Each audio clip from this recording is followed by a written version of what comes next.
Hey, hey, welcome to Live with Lynn. So if you're here, say hi. If you're watching the replay, be sure to type replay so I know you were here. I'm Lynn Huber, and I appreciate you being here today.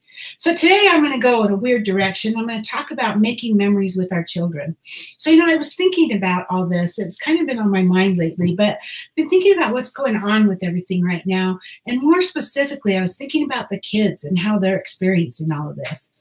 You can't change the world, but you can help shape the way that your children experience it and remember it.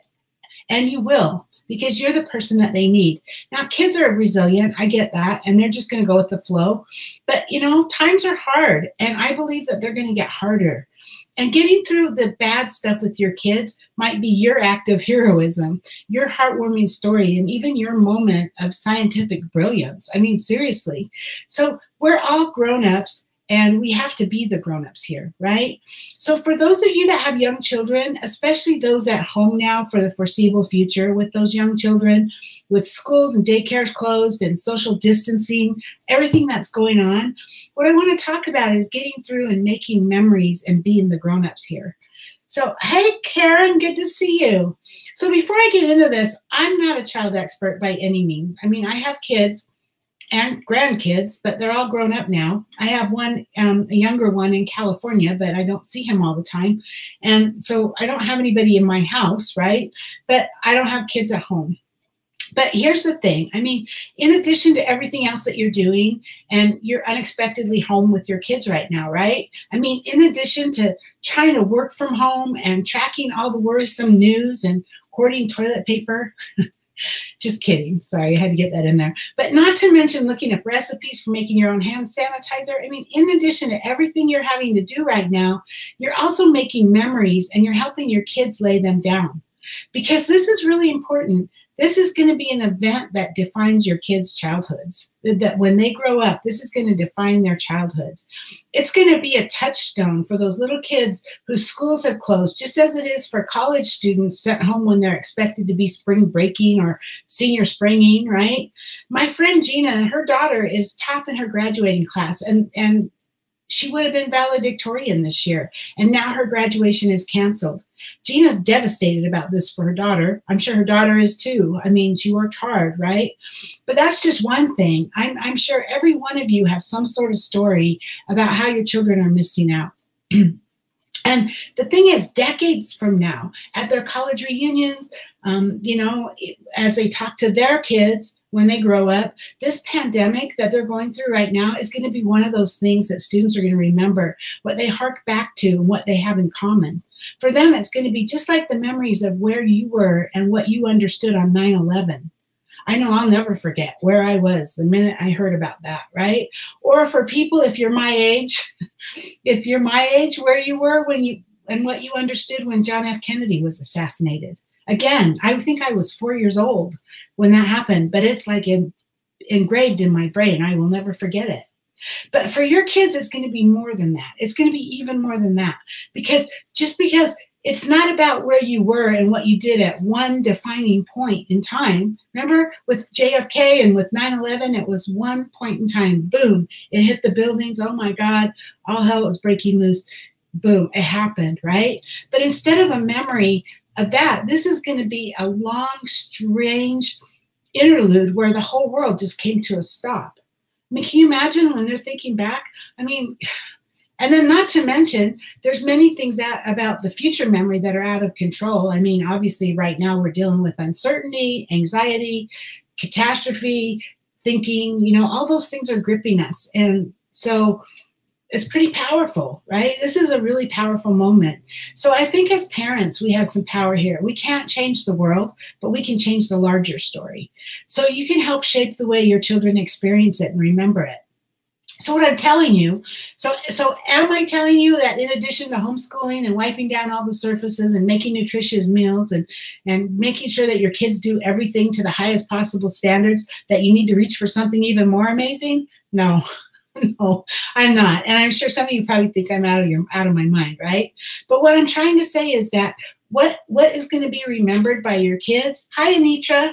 What's going to be remembered by your kids? What's going to be remembered years from now? What turns out to be the most memorable is sometimes it's going to be the times that you let the standards slip, the times that the rules got bent, the times that you got a little, well, goofy.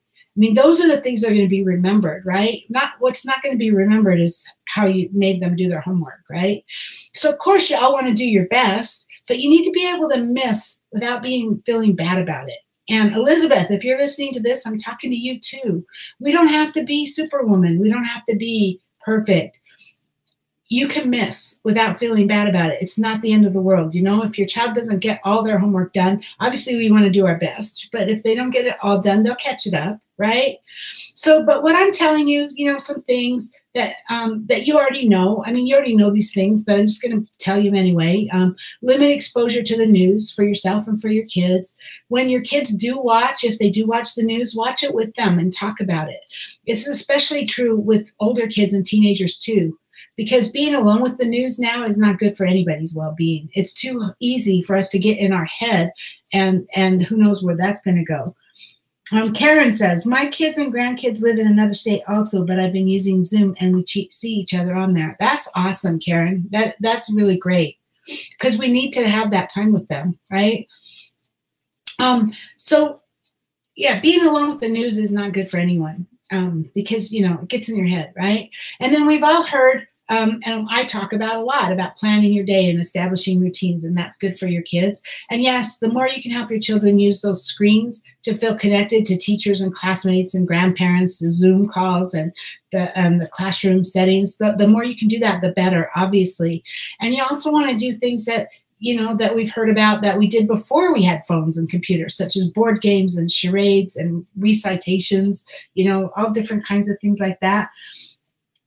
And Anitra says, I would think my kids would remember that I took the time to work with them on their studies. Oh, absolutely. And I'm not making light of that at all. Your kids are going to appreciate that. Your kids are going to appreciate that you were there for them. So I'm not making light of that at all. But I'm just going to suggest maybe some other things that we can do in the making memories department, right? So I want to suggest things like silly family rituals, dumb jokes, and maybe even foolish sing-alongs, you know, when you're together with your family. Something I was reading recently that I didn't realize it, but reading books that were beloved by small children to those same children when they're older, that can give them, they love those when they were little, and you reading them to them when they're older, it gives them that sense of feeling safe. And that's pretty proud, you know, that's pretty cool. If you have the occasional ambitious moment, you can maybe even create a family diary or a calendar or a video montage or a storybook or a scrapbook, whatever it is that catches your, you know, your fancy, or what you have the ability to do that can track the small events that during this time when we're at home. Just kind of a scrapbook, like a remembrance book of what's happening.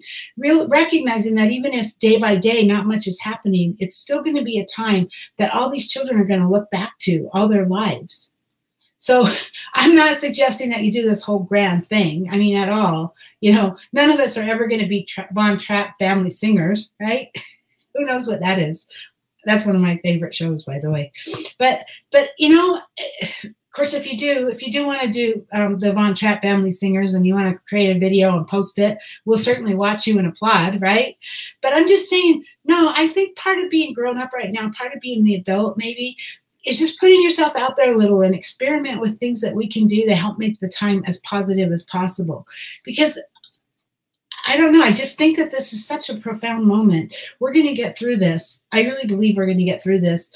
But when we look back, I mean, I think back even now with John F. Kennedy and with the 9/11, those things, I mean, it's like seared in my brain. I will never forget that. And it will be the same way for your kids about this time.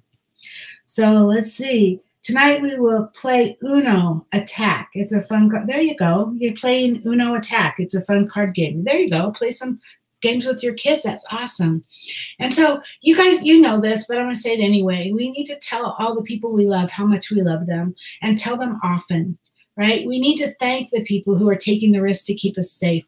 If we're in the grocery store, we need to thank the cashier for being there for us, right?